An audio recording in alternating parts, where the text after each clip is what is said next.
with overtone singing, there's a group of people who cannot hear it. So when they hear human sound, all they can do with that sound is translate it through an analytical part of their brain and try and decipher what it all means. That's about half of the people.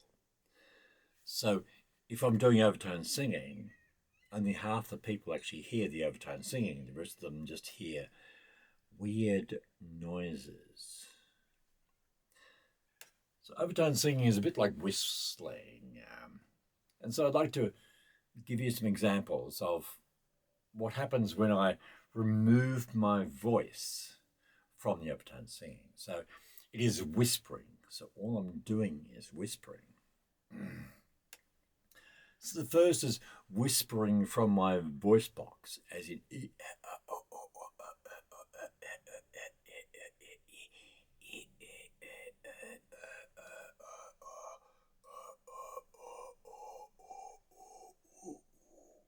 so you hear two octaves there. So that is the acoustic space that begins at the voice box and ends with the aperture of my lips. The next is the mouth space. It is what we use when we are producing a lot of our vowels and stuff.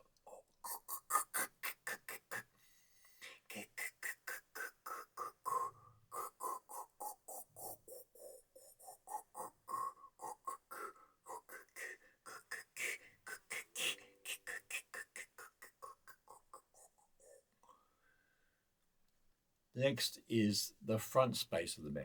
There's like a reposition.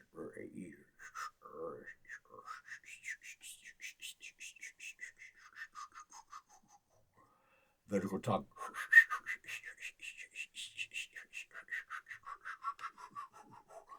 Side tongue.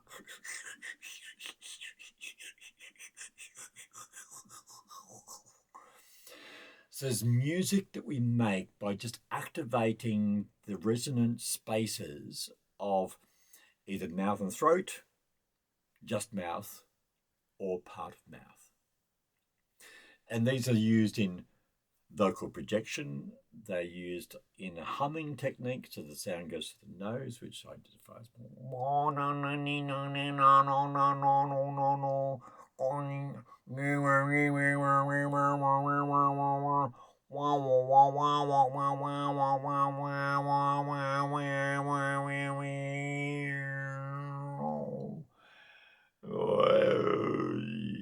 these sounds are part of our human nature. But we were deprived of learning them at a young age because they were just not part of our culture. They're not part of Tibet, Mongolia, Tuva, maybe Bulgaria. They weren't part of our world. We didn't make these perfected sounds. But they are part of what we are as humans.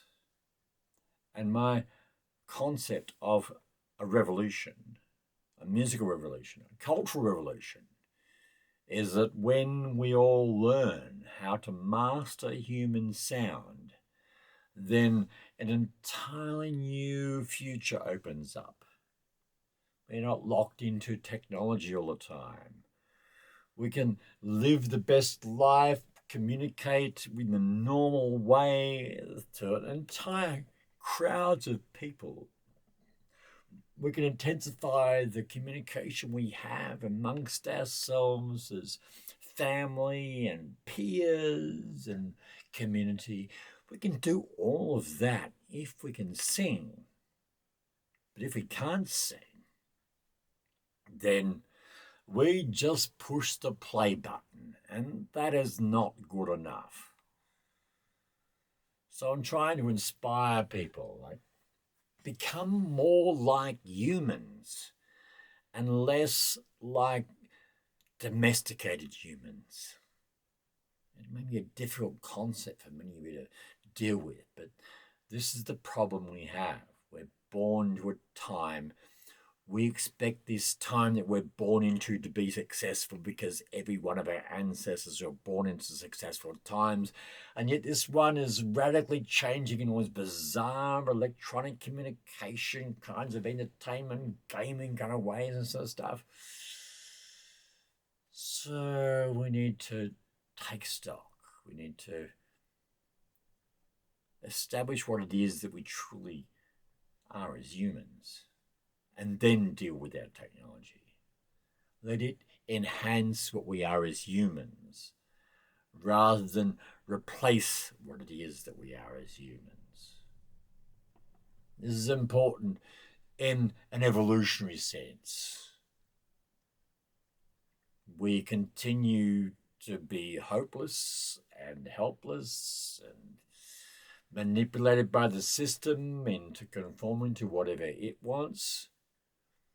We awaken our minds and our souls, and we determine that the future is what we create through our conscious effort, through our ability to learn and apply that learning. Look up spontaneous choir. See what can be done with a crowd of people.